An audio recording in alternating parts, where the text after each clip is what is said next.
The other issue too is that the orders may not go out simply because you've run out of stock, right? Or you don't have the stock to satisfy those orders. I mean, there's really sort of two key reasons. One, you had the stock, but you couldn't get the orders out.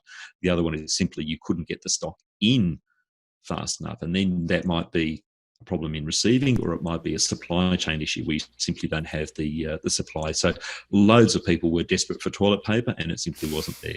Loads of people were desperate for hand sanitizer. For some reason, baking took off, right? Everyone was at home, so flour was in short supply.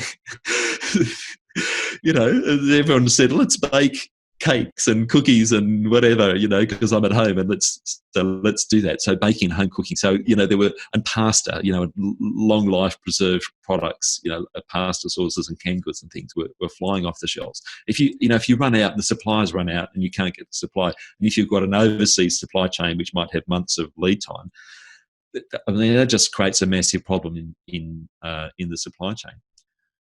The other thing too is the communication with the customer. What are you communicating to your customers when that sort of thing goes on?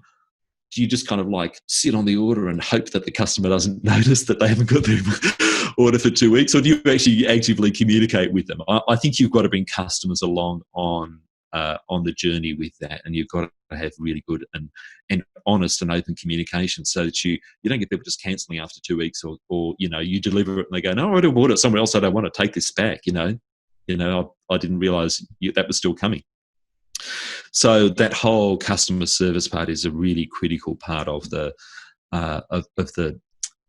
actions that a business needs to be taking in order to be successful when you get these unusual supply chain, supply and demand circumstances.